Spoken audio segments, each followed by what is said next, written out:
Now joining us to discuss the implication of CG Musa's nomination is Daily Trust Deputy Editorial Director. Good evening and thank you for joining us on the News Hour. Thank you, Dr. I'm happy to be here. All right. There seems to be public support for the president. Why is that? Probably because Nigerians are tired. They feel having someone with military background will give a sense of belonging, especially to the troops. And historically, when you look at many countries, they do have ministers of defense with military background. Even the current minister of defense in the US, that is, of course, he is also a military personnel. When you come to Africa, Egypt, and all others, they do have that. But the truth is that is not a guarantee that simply because you have military background that you will deliver. It takes a lot more, especially political commitment from the commander-in-chief. So whatever General Musa could not do when he served as Chief of Defense Staff, when he served as theater commander in Borno, when he served as commander of the Infantry Corps, which controls over 70% of the troops that you have, if he did not get the requisite support from the Federal Executive Council and by extension from the president, the likelihood is that he will not succeed. Now, what are sources saying regarding why he's been returned after leaving office at CDS just weeks ago? That's a matter of conjecture because, of course, we discussed with people from across the divide. You know, when he was removed, it was in the wake of the alleged coup attempt in Nigeria. And some school of thought said that he was ineffectual that time. That was why he was removed and the others were returned. But looking at what happened, you can see clearly that theory has been demystified or debunked by the president, because if there were allegations that he didn't do much to protect the president, why bringing him back now? So this left a lot of questions, but then, of course, others believe that he has a track record. As I said, you know, he was in Maiduguri, that is northeast, where he served as the theater commander. And I know, because I also worked there, he deployed both kinetic and non-kinetic approach. It is on record that no theater commander actually brought out people from maybe Sambisa Forest, Alagarno, you know, the Timbus, you know, in the northern part of Borno, liberated them, including some insurgents who repented, and he brought them back. Infrastructure you are protecting is being destroyed. I don't really want to mention, he also led to the killing of many, insurgents in the theater of war. And then when he came to Abuja, clearly nobody can take that away from him. He was able to bring together the services. I'm talking about the Army, the Air Force, and the Navy. You know, there was no rancor. You rarely hear of this misunderstanding among them. So some people believe that Tinubu's choice of General Musa is actually deliberate because it wasn't long when he left the service. The service chiefs that we have now all served under him. They understand what he wants.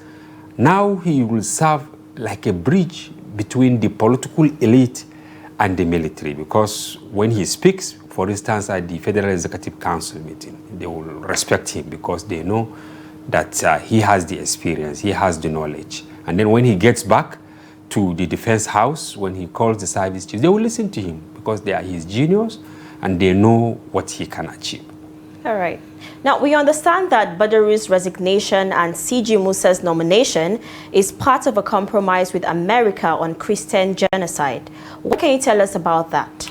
Honestly, we spoke with credible sources. They say it was a domestic decision, especially the removal of Badaru or his resignation, whichever one you take, because there are some people who said he actually resigned at his own volition because some of the things that are happening do not resonate with his expectation.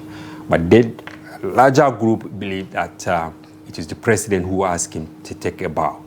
And when you look at the trajectory of the president over time, he has set examples which will now give credence to what happened. A number of people who he asked to take a bow. You understand? So there are some ministers or heads of agencies, for one reason or the other, you will just see them, resigning. And it's not usual in Nigeria. Very, very difficult. Political appointees, they are fixated. They love, no matter the controversy, they want to remain there. But you can see the president, these days, he will just call somebody and ask, please take a bow, and then the person will move on, then he will bring another one. So some of the sources we spoke with, they said, this decision, U.S. President Trump did not say, go and pick Christopher Musa.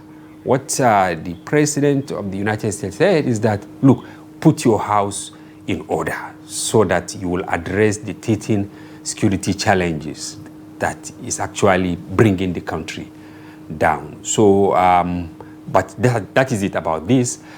Sources said it wasn't at the instance of President Trump. All right, so what about Matawale? What is his future in this government? A very tough question, Lucas. Of course, some people are saying, at initial, the U.S. legislators who actually raised the alarm, they wanted Matawale out because they felt that he, in one way or the other, he's not doing much because he served as governor of Zamfara State. During his time, the insecurity was there, and then even after he became Minister of State for Defense, in fact, the trouble escalated. And I don't want to say it, but they allege that he has sympathies. The definition of sympathies is left for those who, made the allegation. But people are saying that there is the likelihood that he too might not really last long, citing the misalignment. Because when CDS Musa was the chief of defense, he was answerable to Matawale, being a minister. By the convention, minister is higher in rank than any of the service chiefs or even the overall head, who is the CDS. He saluted him and all that. But who can tell? God have his ways. He can elevate any other person. It's about, commitment. It's about dedication.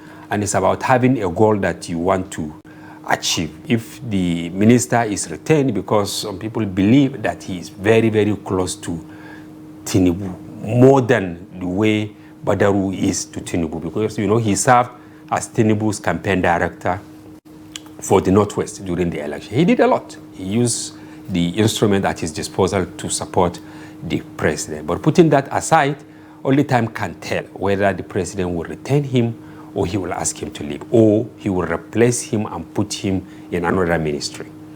All right, thank you very much, Hamza Idris, Deputy Editorial Director, Media Trust. Thank you for joining us and for giving us your great analysis. Thank you very much.